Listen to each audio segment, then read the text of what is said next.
देख रहे हैं न्यूज एक्सटेंशन। राम किसी धर्म या देश के नहीं बल्कि विश्वव्यापी है। राम सबके दिलों में बसते हैं। ग्रेटर नोएडा में नॉलेज पार्क स्थित जीएल बजाज इंस्टीट्यूट में दैनिक जागरण की ओर से आयोजित श्री राम महोत्सव में अयोध्या में होने वाले विशाल आयोजन से पहले इसी का भाव झलक दिखाई दी। पूरा माहौल राम के भक्ति भाव से ओतप्रोत था। सभागार जय श्री राम के जय घोष से घूमता रहा। माहौल ऐसा था कि मानो भगवान राम लंका पर विजय प्राप्त करके अयोध्या लौटे हो और उनके आगमन से हर अयोध्यावासी के हृदय में जाता संचार हो गया है। भाजपा के राष्ट्रीय प्रवक्ता एवं राज्यसभा सांसद सुधांशु त्रिवेदी ने श्री राम जन्मभूमि आंदोलन के भावनात्मक पहलुओं पर प्रकाश डालते हुए कहा कि यह महज एक आंदोलन नहीं बल्कि जन ज्वार था। राम सार्वभौमिक है, उन्हें किसी धर्म या देश की सीमा में नहीं बांधा जा सकता है। आप भी सुनिए कि आगे सुधांशु त्रिवेदी व अन्य वक्ताओं ने क्या कहा। चैनल को सब्सक्राइब करना ना भूलें। आदरणीय मैथिली शरण जी, आपके संस्थान के अध्यक्ष पंकज अग्रवाल जी, जागरण समूह के कार्यकारी संपादक और लखनऊ से हमारे बड़े पुराने मित्र रहे श्री विष्णु त्रिपाठी जी, श्री कार्तिक अग्रवाल जी, प्रदीप शुक्ला जी और अन्य सामाजिक क्षेत्रों में भिन्न भिन्न दायित्वों का निर्वाह कर रहे प्रमुख विशिष्ट अतिथिगण और इस सभागार में उपस्थित छात्र छात्राओं, आज देखिए कुछ संयोग बहुत अच्छे घटित हो रहे हैं। सूर्य उत्तरायण की तरफ बढ़ गया है और भारत का सूर्य भी उत्तरायण की तरफ बढ़ रहा है, इसमें कोई संदेह नहीं। और देखिए यहां पर अभी मैथिली शरण जी हैं। अब अगर मैथिली शरण उपस्थित हों और विष्णु जी भी हों तो पंकज अर्थात कमल खिलना तो स्वाभाविक है।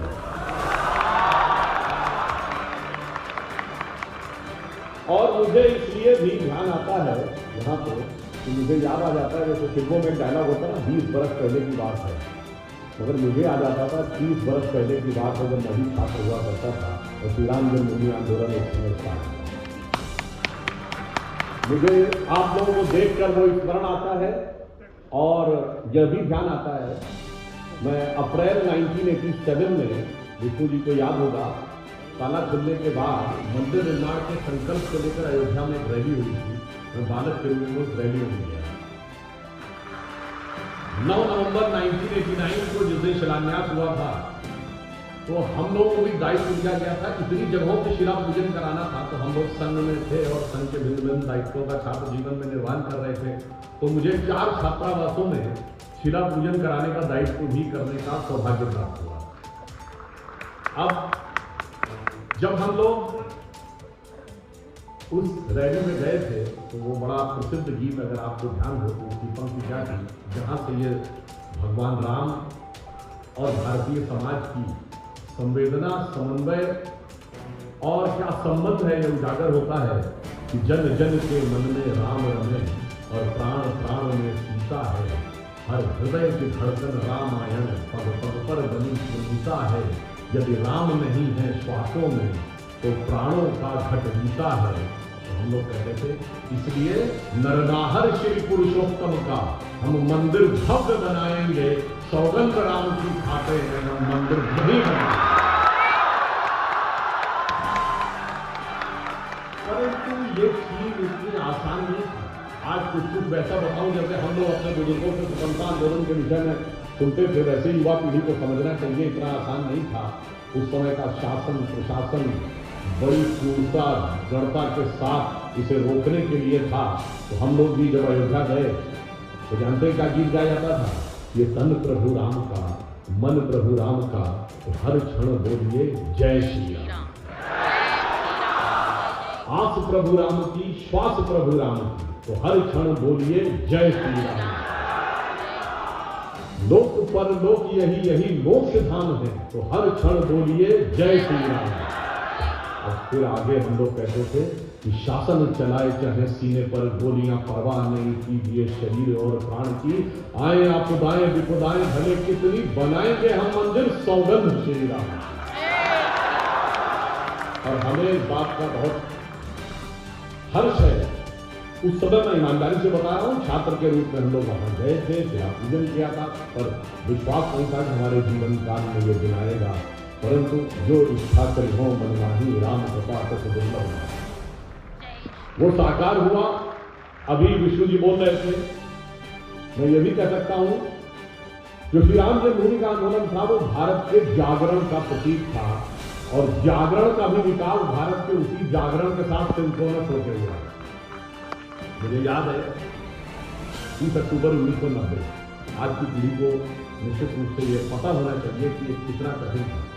29 और 30 अक्टूबर 1990 लखनऊ आने वाली सारी फ्लाइट्स कैंसिल, सारी ट्रेन कैंसिल, सारी buses cancel, no private vehicle can come in, private गाड़ी से भी नहीं जा सकते, केवल सरकारी गाड़ी जा सकते।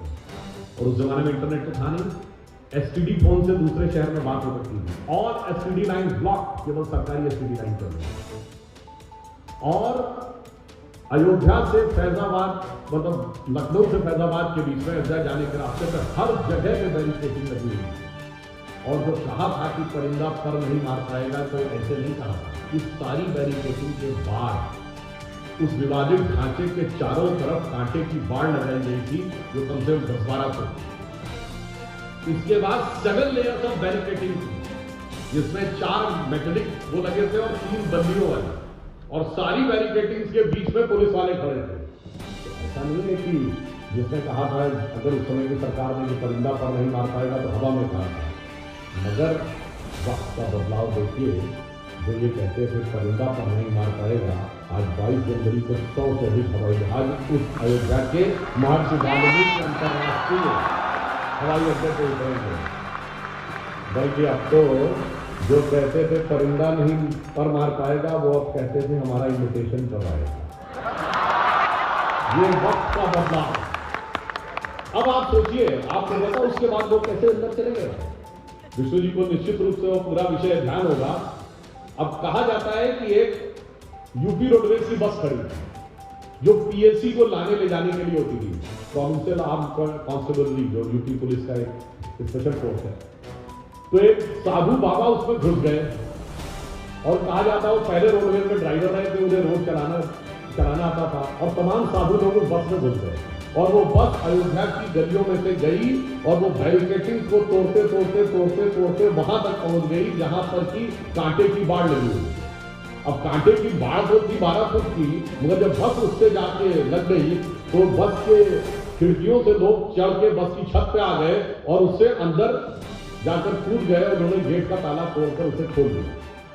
अब कोई कहेगा कि साहब ये तो लापरवाही में हो गया होगा, मगर मैं कहता हूँ उसमें बड़ा दैव संयोग है। पहले तो बस वहां खाली खड़ी थी, अच्छा बस में चाबी भी लगी हुई थी।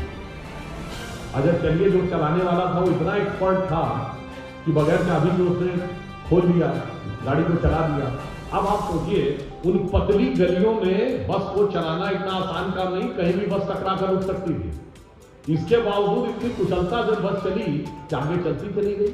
और उस जमाने में उत्तर प्रदेश रोडवेज की जैसी बसें हुआ करती थी, मतलब not to be taken otherwise, हम लोग बचपन में ज्यादा खटारा का बसें होती थी कि अगर चलो तो नीचे सड़क तक दिखती थी। अगर नॉर्मल बस होती तो 2-3 बैरिकेडिंग में तो कन्वेयर बेल्ट टूट जाती, पर 7 बैरिकेडिंग तोड़ने के बाद भी कन्वेयर बेल्ट भी नहीं टूटी। अब इसको कोई संयोग माने या दुर्योग माने, मानो तो गंगा माने, ना मानो तो बहता पानी।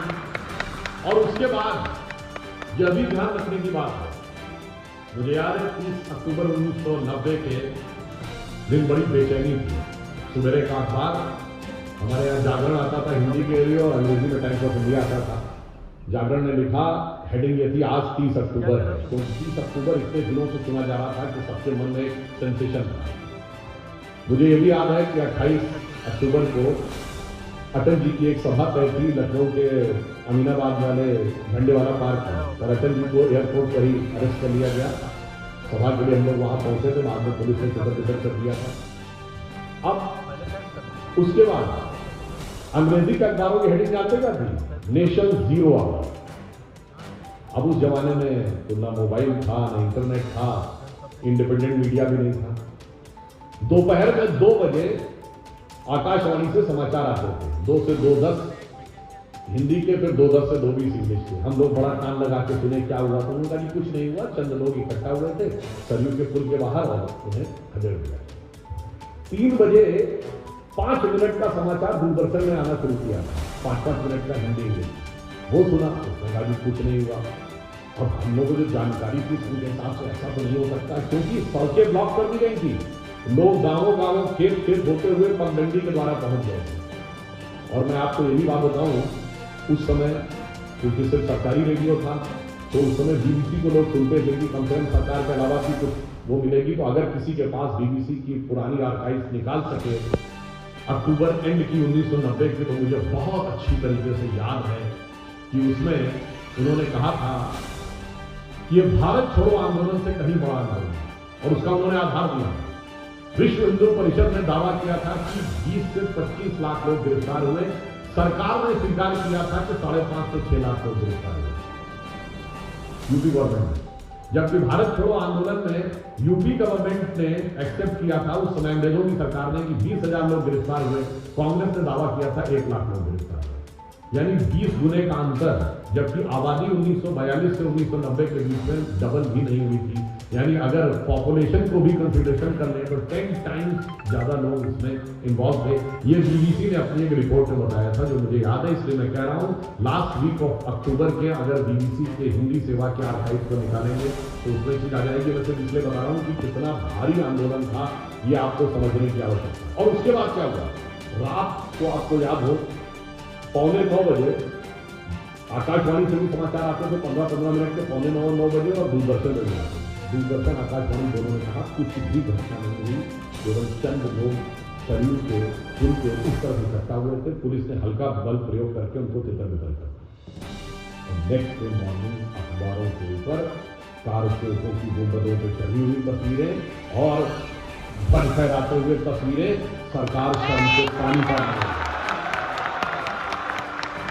और ये मैं इसलिए भी कहना चाहता हूं, जो लोग आज कहते हैं अभिव्यक्ति स्वतंत्रता, मीडिया की इंडिपेंडेंस, ये वो, उसका जीता जागता प्रमाण ये है। और मैं ये भी बताना चाहता हूं 30 अक्टूबर 1990 को जो फायरिंग हुई, उसमें तो अपेक्षाकृत बहुत कम संख्या थी, मगर उससे खिसिया कर, बौखला कर सरकार ने 2 नवंबर 1990 को जो फायरिंग कराई, उस दिन कोई कार सेवा नहीं थी, केवल कार सेवक बैठे हुए भजन कर रहे थे, और भजन करते हुए कार सेवकों के ऊपर गोलियां चलाई गई, जिसमें सैकड़ों लोग घायल हुए, सैकड़ों लोग मारे गए।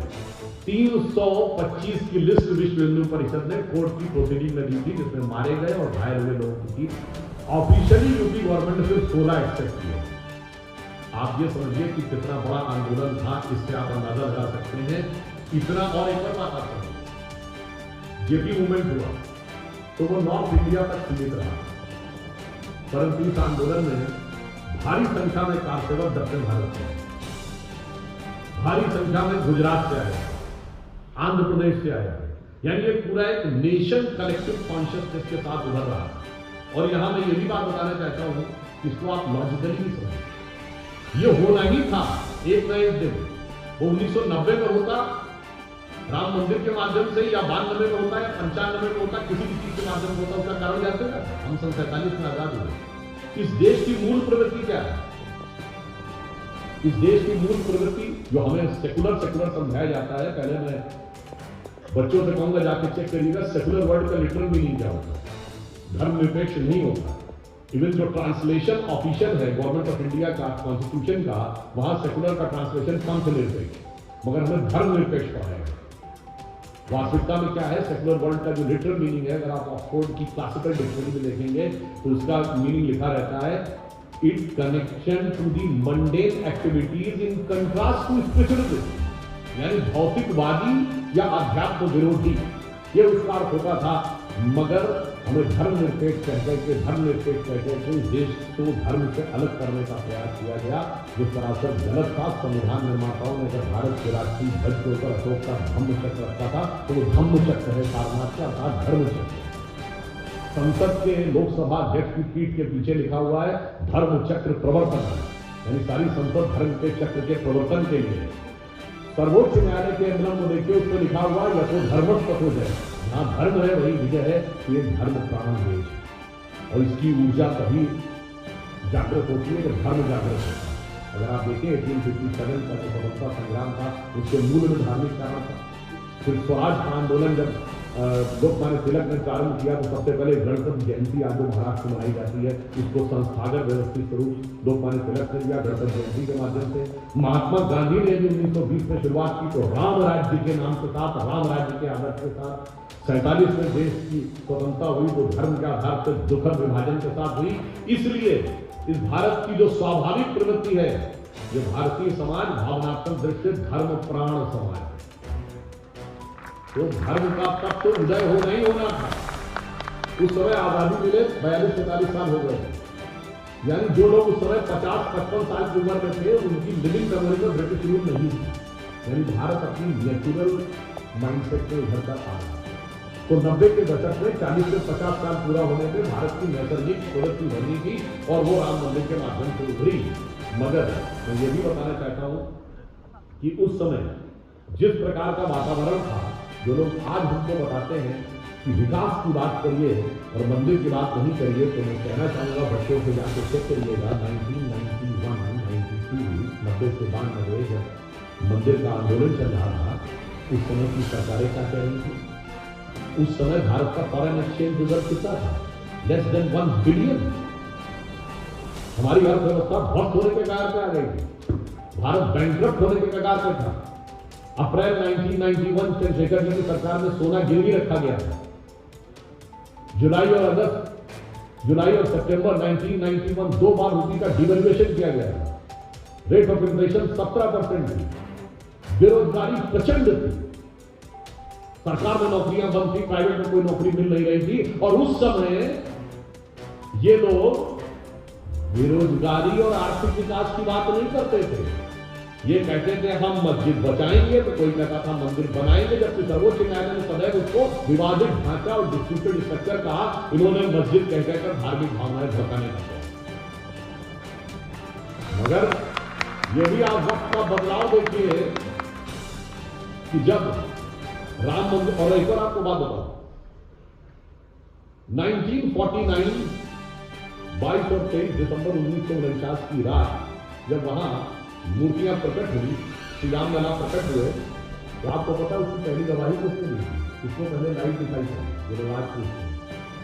वहां पे पुलिस के सिपाही जो कि ड्यूटी पे था, उसका नाम था अब्दुल बरकत, और उसने बाकायदा मजिस्ट्रेट के सामने यह बयान दिया है कि मुझे रात में एक बड़ी रोशनी दिखाई पड़ी और जब वो रोशनी हटी तो वहां पर मुझे वह मूर्तियां दिखाई पड़ी। समझ में नहीं आता है कि भाई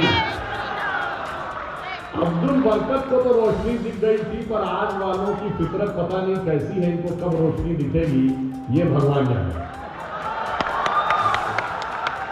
अब आपको बताता हूं, उसके बाद 22-23 दिसंबर 1949 में जब मूर्तियां प्रकट हुई तो उस समय नेहरू जी ने, उस समय यूपी के यूनाइटेड प्रोविंस कहलाता था, चीफ मिनिस्टर गोविंद बल्लभ पंत जी को लेटर लिखा। 26 दिसंबर 1949 जो अयोध्या में हुआ है बहुत बुरा हुआ है और किसी भी तरीके से मूर्तियां हटाई गई। उस समय जो डीएम थे उन्होंने आदेश मानने से इनकार कर दिया। के नैयर वो केरलाइट थे और उन्होंने ये कहा कि मैं नहीं हटाऊंगा, क्योंकि हटाने से बहुत भीषण सांप्रदायिक दंगे हो सकते हैं। और उस समय विभाजन की बात केवल 1.5 साल पुरानी थी, तो उन्होंने कहा था अभी विभाजन के हम तनाव से निकले हैं। समझ अब आप कहेंगे डीएम ने सीएम का ऑर्डर मानने से कैसे मना कर दिया, क्योंकि उस समय पर कॉन्स्टिट्यूशन नहीं बना था। मैं 22 दिसंबर 1949 की बात कर रहा हूँ।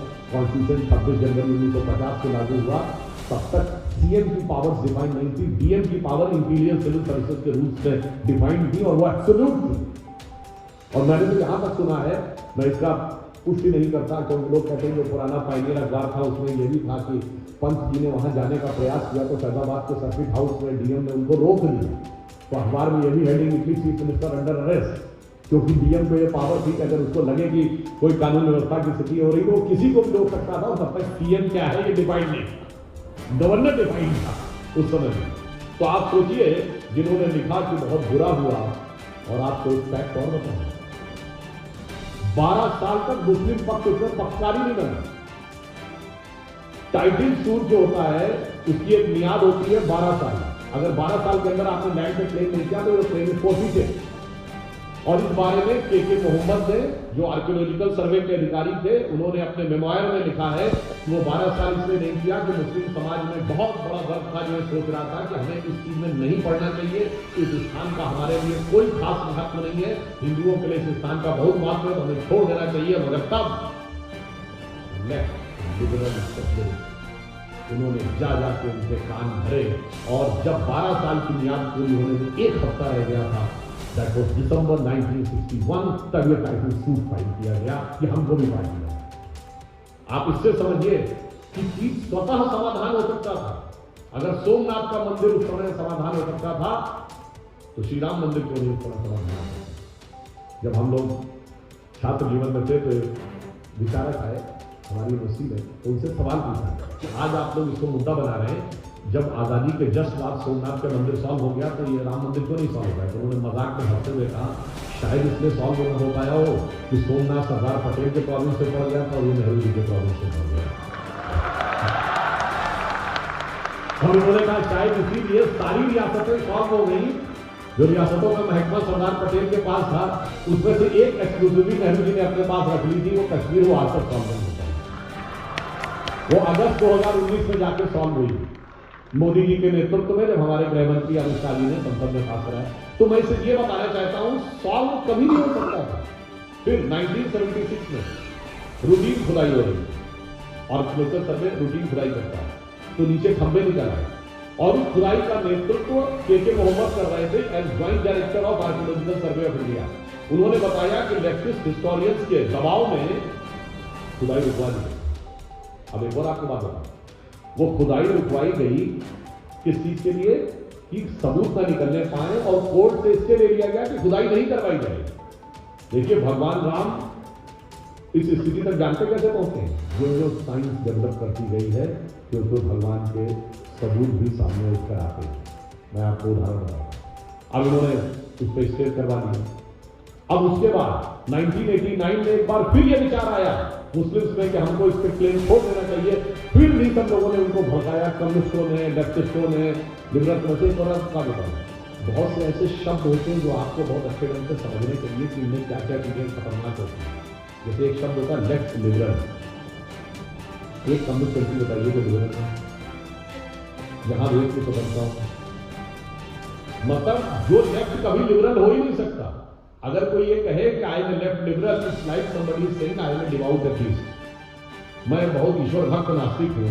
अगर कोई ऐसी बात कहे तो वैसी बात है कोई कहे कि लेफ्ट लिबरल। अब इन्होंने समझाया और मामले को उठाया। अब सुनिए, ढांचा गिरने के बाद खुदाई नहीं हुई, इसमें कोर्ट का स्टेप है। क्या बताया, टेक्नोलॉजी ने मार दिया। ग्राउंड पेनिट्रेटिंग रेडार की टेक्नोलॉजी आ गई 2008 में। जब हमारी अटल जी की सरकार थी तो सरकार ने कहा कि भाई खुदाई पे, एक्सकेवेशन पे रोक है ना, ग्राउंड पेनिट्रेटिंग रेडार की मैपिंग करने में तो रोक नहीं है। भाई ऑपरेशन की मनाही थी, अल्ट्रासाउंड की तो मनाही नहीं थी ना। तो साहब अल्ट्रासाउंड किया गया, अब निकल आया उसमें से ढांचा।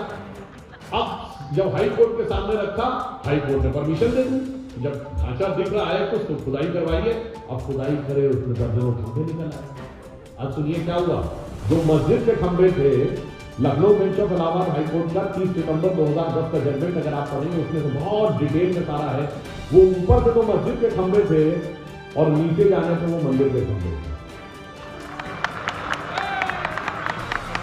बस इसी हकीकत को अगर कोई समझ ले तो समाज का तनाव ही समाप्त हो जाएगा कि जो लोग ऊपर से कुछ दिख रहे हैं वो अपने अंदर जाकर देखेंगे तो उनकी पहचान कुछ और नजर आएगी।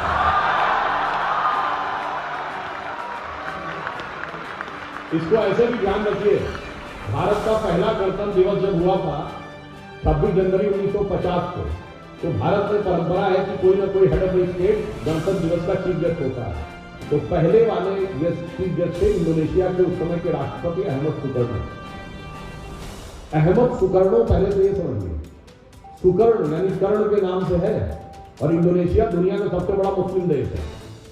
और अहमद सुकर्णो की वहां स्थिति ये मानी जाती है, जैसे अपने महात्मा गांधी की, सभी नेताओं से ऊपर जिन्होंने कहा जाता है कि भाई राष्ट्र का निर्माण कर रहा है। अब जब वो चलने लगे वो आए नॉन अलाइन समिट हुई जब पहले 51 में दोबारा आए जब भारत में जो टेरिटरी सम्मेलन हुआ तो कस्टमरी शिष्टाचार में सबको वापस कुछ ना कुछ गिफ्ट दी जाती है। जब गिफ्ट दी गई तो अहमद सुकन्नो ने कहा नेहरू जी से कि हमें एक और गिफ्ट दें, क्या का 4 घड़े बनवा दें। तो पाकिस्तान के विदेश मंत्री ने कहा आप क्या बोल रहे हैं, मुस्लिम कंट्री होकर आप कह रहे हैं 4 घड़े बनवा दें, उसके आप प्राइम मिनिस्टर होते। तो अहमद सुकन्नो का जवाब बहुत शानदार था। उन्होंने कहा भाई change of circumstances we have change our way of working, कभी करना चेंज अवर वे ऑफ। अब साहब देखिए जब वो ग्राउंड पेनिट्रेशन मिला मतलब जो निकल रहा था वही अहमद सुकन्नो बता भी रहे थे। अब 2003 में जब नीचे से ढांचा दिख गया, यह राम मंदिर निर्माण का दूसरा सबसे बड़ा परिवर्तन था 92 के बाद। 92 में सिर्फ ढांचा ही नहीं गिरा था, विवादित ढांचा, भारत की अर्थव्यवस्था का ढांचा न्यू इंडियन मॉडल भी चला गया था और एक नई अर्थव्यवस्था ने आकार दिया था और मंदिर को भी नए शुरू किया था। 2003 में मैं जाकर फिर चेक करिएगा, 2003-04 में जब नीचे से दिख गए खंबे, यानी स्पष्ट हो गया नीचे मंदिर है, एक स्टेप हम आगे बढ़ गए। ये वो ईयर है जब भारत का फॉरेन एक्सचेंज रिजर्व 100 बिलियन को 91 में कितना था, लेस देन 1 बिलियन, अब टच किया 100 बिलियन। 2003-04 में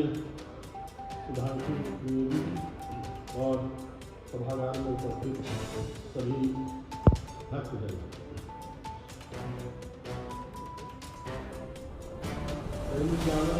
संस्थान के सदस्य होने के नाते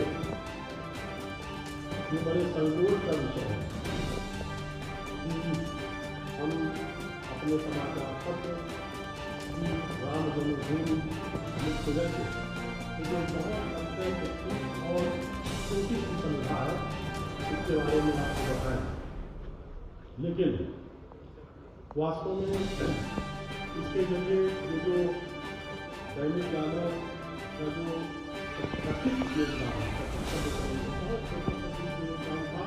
जैसे राम सेतु का जब निर्माण हो रहा था तो हम लोगों ने बचपन में शुरू होगी एक गिलहरी थी और वो गिलहरी जो समुद्र का जो रेतीले स्थल था अपने पहले अपने शरीर को पूरी तरीके से ओतप्रोत करती थी और राम सेतु के एक स्थान पर जाकर के उस रेत को जो झाड़ देती थी।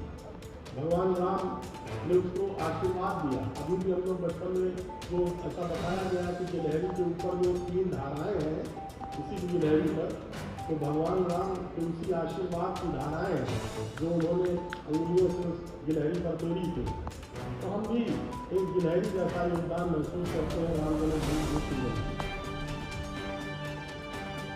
दैनिक जागरण वस्तुतः अपने आरंभिक काल से ही 1942 में जब दैनिक जागरण की स्थापना हुई तो जो इस परिवार में जिस कुटुंब ने दैनिक जागरण की स्थापना की वो राष्ट्रीयता से ओतप्रोत परिवार था और जिसमें राष्ट्रवाद टूट कर भरा था, संस्कृत और हिंदी के प्रति एक आग्रह था और भारतीयता के प्रति एक सौजन्यपूर्ण आग्रह था।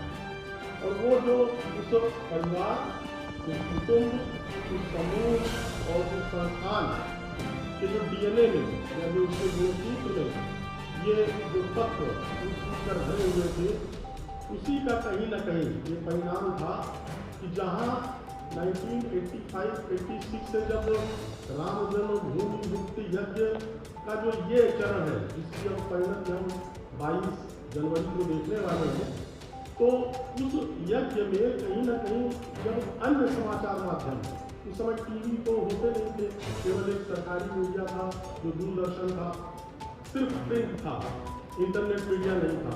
तो जहां अन्य समाचार पत्र इस संभ्रम के शिकार थे कि हमको इस आंदोलन, इस मुहिम, इस यज्ञ में किस प्रकार की भूमिका का निर्वाह करना चाहिए, दैनिक जागरण ये पहले दिन से एक स्पष्ट मंतव्य, स्पष्ट उद्देश्य, स्पष्ट संकल्प लेकर के अपने योगदान को स्पष्ट रूप से परिभाषित कर दिया था कि हमारा एकमात्र उद्देश्य अयोध्या में, अयोध्या धाम में, अयोध्या जी में भगवान श्री राम की जन्मभूमि में मंदिर निर्माण है, होना चाहिए।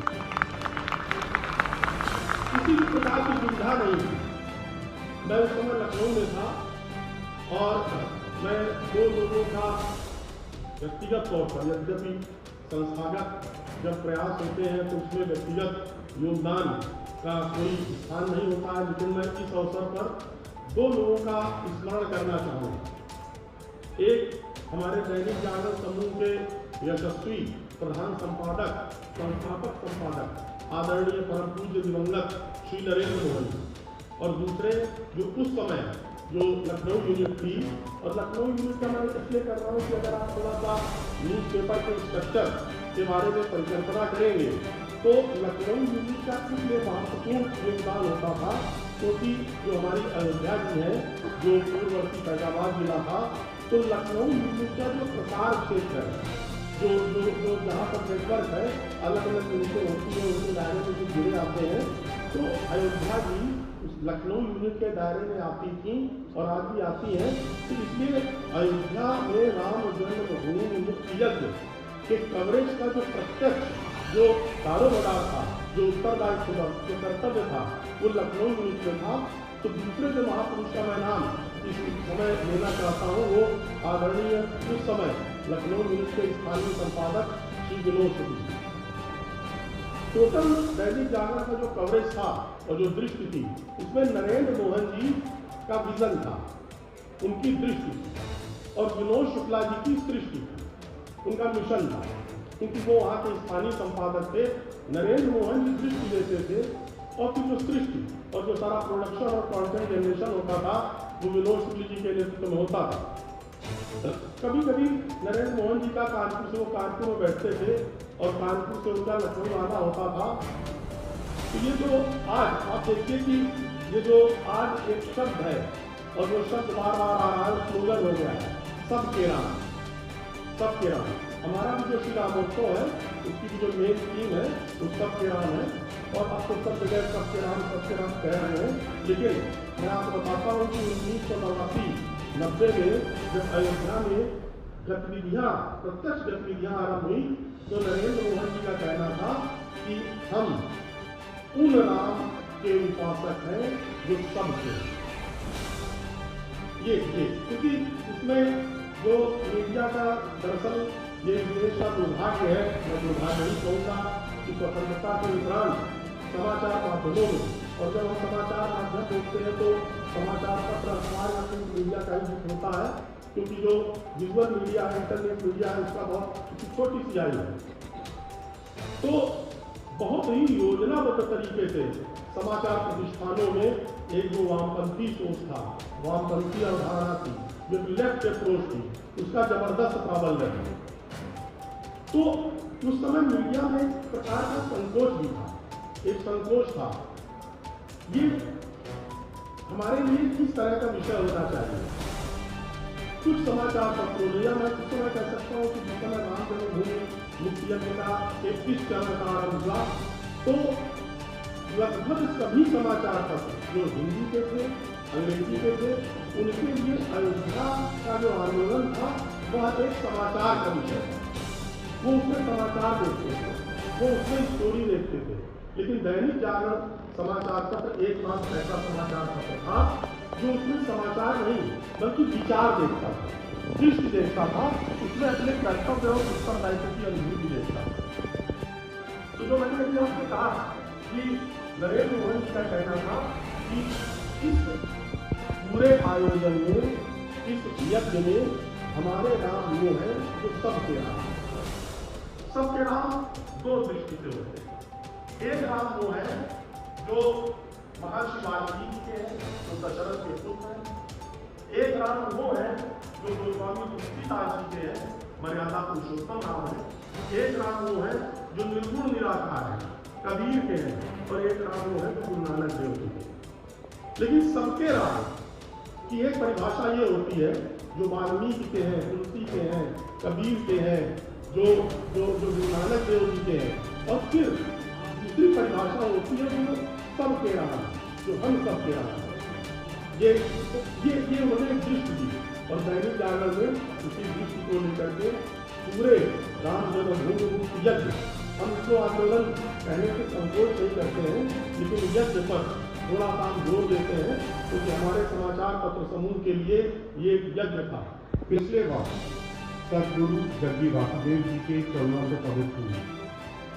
आज श्री रामचंद्र विचार मिशन के प्रमुख संत श्रद्धेय स्वामी जयती शरण जी महाराज के चरण कमलों से ये माटी पुनः पावन हुई है। मैं तहे दिल से आपका स्वागत करता हूँ और आशा करता हूँ आप अपना आशीर्वाद हमें हमेशा बनाए रखते हैं। सभागार में उपस्थित अन्य विशिष्ट अतिथिगणों के साथ दैनिक जागरण के सभी वरिष्ठ अधिकारी और मीडिया जगत के समस्त पत्रकार बंधुओं का भी मैं हार्दिक स्वागत करता हूँ।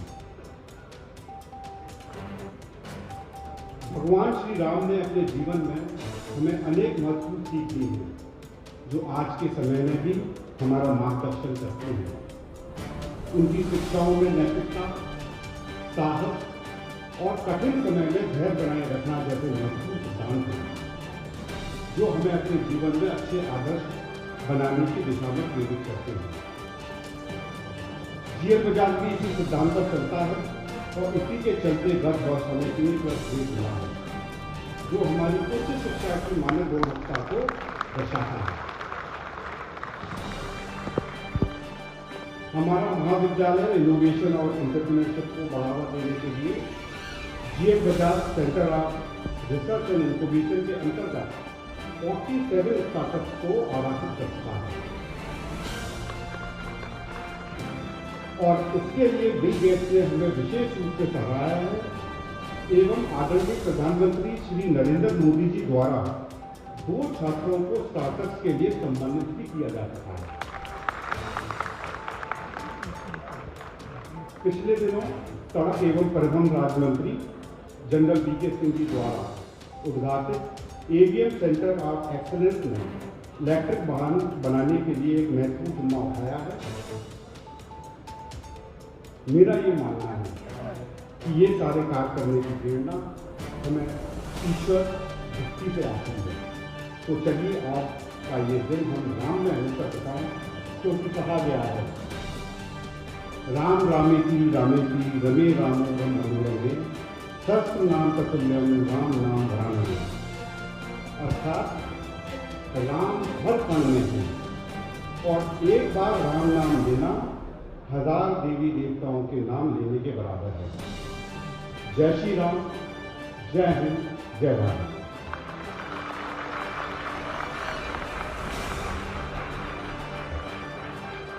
बहुत होना है। ऐसा बहुत सारे जो पौराणिक पुस्तकें हैं उसके अध्ययन के निचोड़ से जो हमारे विद्वानों ने निकालकर हमें बताया, और आज मनुष्य ने स्वयं को स्व के कोटर में बंद कर दिया है। वह न राष्ट्र के बारे में सोचता है, न समाज के बारे में सोचता है, न परिवार के बारे में सोचता है। वह जीना बहुत संकुचित होकर चाहता है और इसी संकुचन को दूर करने का प्रयास है श्री राम उत्सव दैनिक जागरण का ये आयोजन। इतना ही नहीं, 22 तारीख को आप सब लोगों को पता है कि श्री राम के विग्रह की पुनः प्राण प्रतिष्ठा होने जा रही है। बहुत सारे इस पर लेकर लोगों में मतैक्य नहीं है। मैं सबको कहता हूं कि जो हिंदू समाज है, जो सनातन समाज है, वो मोनोलिथ नहीं है। वो एक किताब और एक व्यक्ति की पूजा नहीं करता। यहाँ तो हमें भगवान को चुनने की आजादी है, तो लोगों को अपने अपने मत प्रकट करने की आजादी तो होनी ही चाहिए, उसको ऐसा प्रकटता होना ही चाहिए। ये हमारे हिंदू समाज की खूबसूरती है, जहाँ हम अपने भगवान को चुन सकते हैं। आप चाहो सरस्वती को चुन लो, वो चाहे लक्ष्मी को चुन ले, मैं चाहूँ हनुमान जी को चुन लो। तो भगवान श्री राम की प्राण प्रतिष्ठा को लेकर अगर हम अलग अलग हो रहे तो होने दीजिए, उसको कोई दिक्कत नहीं है। प्रभु श्री राम सबका कल्याण करेंगे। एक और अंतिम बात मैं आप लोगों से कहना चाहता हूँ, वो ये कि श्री राम उत्सव का एक महत्वपूर्ण एक यात्रा आरंभ हुई है अखिल भारतीय